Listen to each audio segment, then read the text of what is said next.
দর্শক বন্ধুরা, শ্রাবণ মাস দেবাদিদেব মহাদেবের অত্যন্ত প্রিয় মাস এবং সারা মাস জুড়েই আমরা বিভিন্ন রকমের উপায় অবলম্বন করি মহাদেবকে প্রসন্ন করার জন্য, তুষ্ট করার জন্য।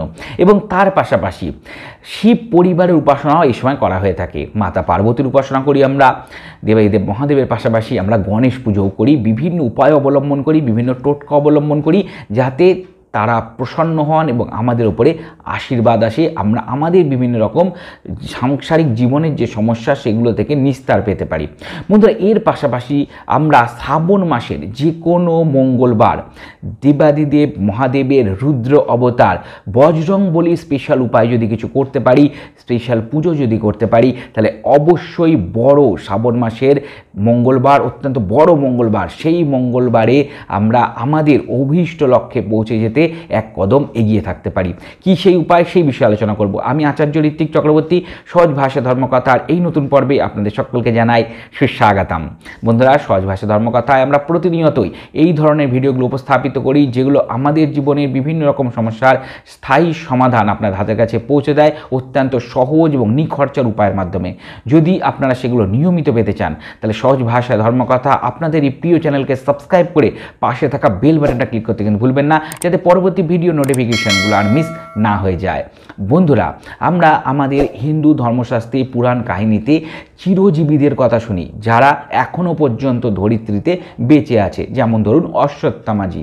ঠিক একইভাবে বজরংবলী বায়ুপুত্র হনুমান এখনও পর্যন্ত এই ধরিত্রীতেই আছেন, তাই তাকে প্রসন্ন করলে অত্যন্ত দ্রুত তিনি প্রসন্ন হন এবং তার সাথে সাথে আমাদের বিভিন্ন রকমের সমস্যা থেকে তিনি তার আশীর্বাদের মাধ্যমে মুক্তি দিতে পারেন খুব শিগগিরই। তাই এই কলিযুগ জুড়েই বজরংবলী পুজো অর্চনার বিশেষ মাহাত্ম্য আছে। আর সেটা যদি হয় শ্রাবণ মাসের মঙ্গলবার তাহলে তো কথাই নেই, তার কারণ শ্রাবণ মাস দেবাদিদেব মহাদেবের মাস, আর দেবাদিদেব মহাদেবেরই অবতার হচ্ছে বজরংবলী। তাই এই মাস জুড়েই আমরা এই উপায়টি করতে পারি। কি সেই উপায়?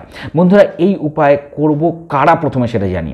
যাদেরই বিভিন্ন রকমের অভীষ্ট ইচ্ছে আছে সামনে, অর্থাৎ ধরুন আপনি কোনো একটা কিছু চাইছেন আপনার জীবনে, আপনি চাকরি পরীক্ষা দিচ্ছেন, সরকারি চাকরি চাইছেন, আপনি বিভিন্ন রকমের এন্ট্রান্স এক্সামের মাধ্যমে ইঞ্জিনিয়ারিং প্রবেশিকা পরীক্ষা, ইঞ্জিনিয়ারিং যে ক্র্যাক করতে চাইছেন, ইঞ্জিনিয়ারিং পরীক্ষার যে প্রবেশিকা পরীক্ষা সেটাকে ক্র্যাক করতে চাইছেন, বা ডাক্তারি পরীক্ষার এন্ট্রান্স দিচ্ছেন, জয়েন্ট এন্ট্রান্সগুলো দিচ্ছেন, এরকমভাবে বিভিন্ন এন্ট্রান্স পরীক্ষা আপনি দিচ্ছেন, আপনার জন্য এই টোটকা। যিনি চাকরি চাইছেন তার জন্য এই টোটকা। যে সাংসারিক সুখ চাইছেন, অর্থাৎ কোনো একটা ঝামেলার মধ্যে আছেন, চাইছেন খুব শীঘ্রই সেই ঝামেলাটা মিটে যাক, তিনি করবেন। কোর্ট কাছারির কেস আছে সামনে, তিনি চাইছেন যে কেসটা মিটে যাক আমার, তিনি করবেন। বিভিন্ন রকম অশান্তির মধ্যে থেকে যাচ্ছেন, স্বামী স্ত্রীর অশান্তি চলছে, সেটা মিটে যাক চাইছেন। কোনো শারীরিক সমস্যা আছে সেটা কাটিয়ে উঠতে চাইছেন, তিনি করবেন। জমি জায়গা কিনতে চাইছেন, বাড়ি করতে চাইছেন, হচ্ছে না, আটকে যাচ্ছে, তিনি করবেন। অর্থাৎ আমাদের জীবনের যে কোনো অভীষ্ট ইচ্ছে যেটা আমরা পূরণ করতে চাইছি কিন্তু বাধা পাচ্ছি, বা আমাদের মনে একটা সংশয় আছে যে আমি কি আদৌ পারবো, বা আমি চাইছি এটা পূরণ করতে এবং আমার এই টোটকা দরকার যাতে আমার কোনো রকম বাধা না আসে, আগে থেকে প্রিকশন নিয়ে রাখবো, তাহলে তাদের জন্য আজকের এই স্পেশাল টোটকা।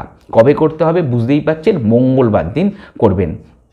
কি করতে হবে বন্ধুরা? প্রথমেই বলবো এই টোটকার জন্য আপনাদের একটা ছোট্ট মাটির পাত্র জোগাড় করতে হবে, যেটা ঢাকনাওয়ালা। মাটির ঘটি, কলসি যে কোনো কিছু হতে পারে, ছোট্ট নেবেন, ঢাকনাওয়ালা নিয়ে নেবেন, অর্থাৎ ঢাকনা যেন আটকানো যায় সেরকম নেবেন। এই মাটির কলসিটার মধ্যে আপনারা মধু ভরে নেবেন, মধু কিনবেন, মধু ভর্তি করে নেবেন। এবং আপনার যে অভীষ্ট ইচ্ছে, ধরুন আপনি চাইছেন সরকারি চাকরি পেতে, তাহলে একটা সাদা কাগজের মধ্যে লাল পেন দিয়ে লিখবেন আমি সরকারি চাকরি পেয়েছি। বা ধরুন আপনি চাইছেন যে আপনি ডাক্তারি পরীক্ষার প্রবেশিকা পরীক্ষা পাশ করতে, তাহলে আপনি লিখবেন আমি ডাক্তারি জয়েন্ট এন্ট্রান্সে পাশ করেছি, এরকমভাবে লিখবেন। ধরুন আপনার বিবাহ সংক্রান্ত সমস্যা হচ্ছে, আমার বিবাহ হয়ে গেছে, এরকমভাবে লিখবেন। অর্থাৎ আপনার সেই কাজটা হয়ে গেছে এইভাবে লিখবেন। আমার কোর্ট কাছারির কেস মিটে গেছে, এইরকমভাবে আপনি সেটাকে লিখবেন।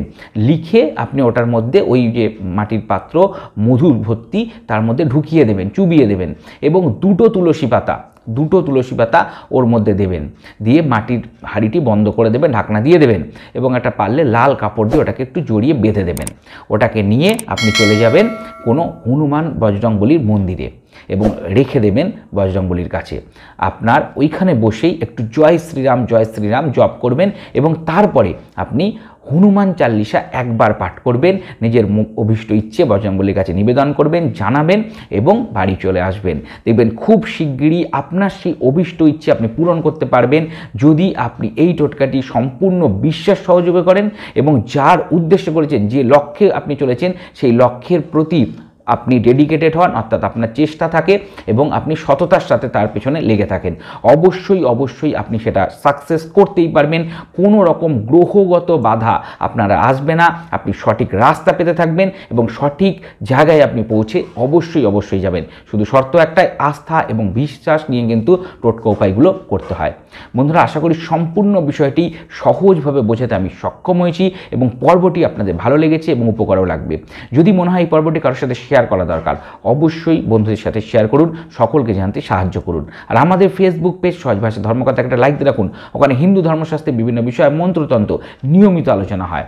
আর আজকের পর্বটাকে একটা লাইক দিয়ে রাখুন, যাতে আমরা উৎসাহিত পাই পরবর্তী ভিডিওগুলো আপনাদের সামনে উপস্থাপিত করতে। বন্ধুরা, আপনাদের এই চ্যানেল সহজ ভাষা ধর্মকথাকে অবশ্যই সাবস্ক্রাইব করুন, পাশে থাকা বেল বাটনটা কিন্তু ক্লিক করতে দিতে ভুলবেন না, নাহলে আমাদের সঙ্গে হয়তো মাঝে মাঝে স্ক্রল করতে করতে দেখা হবে। আর যদি বেল বাটনটা ক্লিক করা থাকে তাহলে নোটিফিকেশান যাবে, আর নিয়মিতই আমার সাথে আপনাদের দেখা হতে থাকবে সহজ ভাষা ধর্মকথার মাধ্যমে। বন্ধুরা, সকলে ভালো থাকবেন, সুস্থ থাকবেন, দেখা হবে পরবর্তী পর্বে। জয় শ্রীরাম।